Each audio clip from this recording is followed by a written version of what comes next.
सूत जी ने मंगलाचरण किया।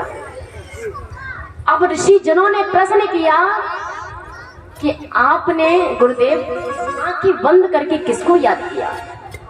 तो सूत जी कहते हैं कि हमने परमात्मा को याद किया, जगत पिता को याद किया, पर ब्रह्म को याद किया, अपने भगवान को याद किया। बोले मैंने परम शक्ति को याद किया। अब ऋषि जन कहते हैं गुरुदेव परम शक्ति, भगवान, परमात्मा, जगत पालक, ये तो कई भगवान हैं। बोले नहीं, भगवान एक है, वो परम शक्ति एक है, पर रूप अनेक है। भाई कोई राम की पूजा करता है तो कोई कृष्ण की पूजा करता है ना? कोई हनुमान जी की पूजा करता है, कोई दुर्गे मैया की पूजा करता है। जिससे जैसा रूप भा जाए उसकी पूजा करते हैं, उस रूप को मानते हैं। मगर संसार में ऐसे भी भक्त हैं मालूम, भगवान के रूप को बदल देते। कुछ दिनों तक राम की पूजा की, राम के रूप की पूजा की, उसके बाद सामने वाले ने कहा मैं तो भैया कृष्ण जी का भक्त हूँ। कन्हैया जी ने बड़ी मेरी सुनी, मेरे सारे कष्ट टाले, मेरी बड़ी मनोकामनाएं पूरी की हैं। उन्होंने विचार किया इसका मतलब कन्हैया ज्यादा शक्तिशाली है, तो राम को छोड़ा और कृष्ण की पूजा करने लगे। तब तक पता चला है कि कृष्ण से ज्यादा मनोकामना पूरी करने वाले हनुमान जी हैं। तो भैया कुछ दिन कृष्ण की पूजा की, उसके बाद हनुमान जी की पूजा करने लगे। किसी ने कह दिया भाई मेरी दुर्गे मैया बड़ी हमारी सुनती हैं, हम तो मैया को मानता हूँ, तो तुमने उनको छोड़ा, उनकी पूजा करने लगे। ऐसे छोड़ते रहोगे तो कभी भव से पार नहीं होगे। ये संसार एक भवसागर है, भवसागर से सबको पार होना है। आप भगवान के रूपों को बदलते रहोगे तब तक आपके जीवन का अंत हो जाएगा। और पार होना है तो एक नौका पर बैठिएगा, नौकाएं मत बदलिएगा। इस नौका पर बैठे तो उतर आए, फिर उस नौका पर बैठे नहीं। एक रूप को मानिएगा कि बस इसी रूप को हम मानते हैं और यही रूप हमें भवसागर से पार करेगा। तो भक्तों, आप राम की पूजा करते तो राम को मानिएगा, अपने भगवान को बदले नहीं। मालूम है जब आप किसी को अपना लेते हैं, अपनाने के बाद उन्हें अगर छोड़ दोगे तो बड़ा दुख होगा। जैसे मान लीजिए आपसे कोई मित्रता करे, कोई आपको अपनाए और बड़ा प्रेम हो जाता है, प्रेम हो जाने के बाद मित्र अगर आपको छोड़ दे तो आपको कैसा लगेगा? बड़ा दुख होगा। मालूम है जिस रूप को मानने लगते तो भगवान उसी रूप में आपकी मदद करने लगते हैं।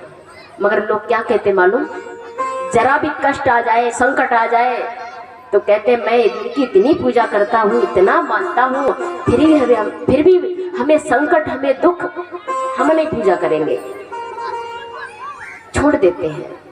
मगर सज्जनों ये दुख संकट मालूम है भगवान नहीं देते हैं, ये मनुष्य के प्रारब्ध में लिखा होता है। प्रारब्ध में लिखा है तो वो तो आपको भोगना ही पड़ेगा। इतना भगवान जरूर करते हैं कि बड़ा संकट होगा तो उसको भगवान छोटा कर देते हैं। एक व्यक्ति जंगल में जा रहा था और एक दूसरा भी व्यक्ति जा रहा था, साथ साथ जा रहे थे। पर क्या हुआ, उस जंगल में आगे वाले भैया के पैर में कांटा चुभ जाता है। आगे वाले के कांटा चुभा और पीछे वाला जब आया तो उसी जगह पर उसे सोने की मोहर मिली। अब जिसकी कांटा चुभा वो कह रहा भगवान मैं तो तुम्हारा पुजारी हूँ, तुम्हारा सेवक हूँ, तुम मेरे कांटा चुभा और ये जरा भी भक्ति नहीं करता, जरा भी आपकी सेवा नहीं करता है, इसे तुमने सोने की मोहर प्रदान की, इसे सोने की मोहर मिली। तो जिसकी कांटा चुभा उस व्यक्ति की उस दिन मृत्यु होने वाली थी, उस व्यक्ति की उस दिन मृत्यु होने वाली थी। तो भगवान ने इतना बड़ा संकट टाला, केवल कांटा ही चुभाया प्रभु ने।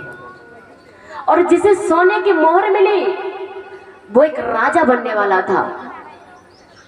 मगर उसके कर्म के अनुसार धीरे धीरे उसका राजपाट भगवान ने खत्म कर दिया कि इसे राजा बनाना बेकार है। केवल एक सोने की मोहर बची थी, उसके प्रारब्ध में सोने की मोहर बची, वही उसे भगवान ने प्रदान की।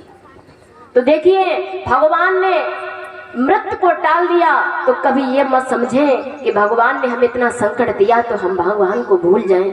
नहीं, हक रूप को मान करके चलिएगा, वही हमारे प्रभु मुझे पार करेंगे। और आपको बता दें, हर परिवार में कोई न कोई इष्ट देव होते हैं, कुल देव होते हैं। जब भी आप पूजा शुरू करें घर में, तो सबसे पहले अपने माँ बाप से पूछना कि हमारे दादा परदादा किनको मानते थे, और उन्हीं की पूजा तुमको भी करनी है। हर किसी के कुल देव होते हैं, इष्ट देव होते हैं, उनको कभी मत छोड़ना, उनकी ही पूजा करना।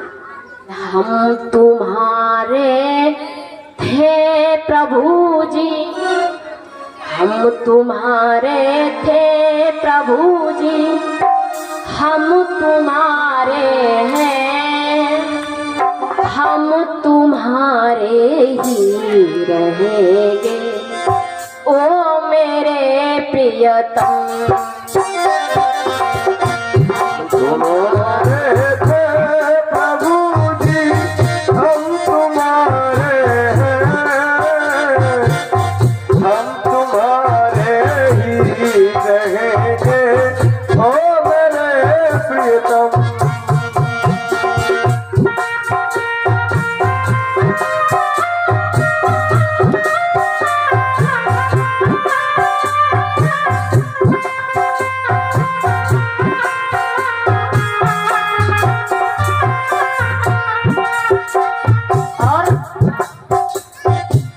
तुम हमारे थे प्रभु जी, तुम हमारे हो, तुम हमारे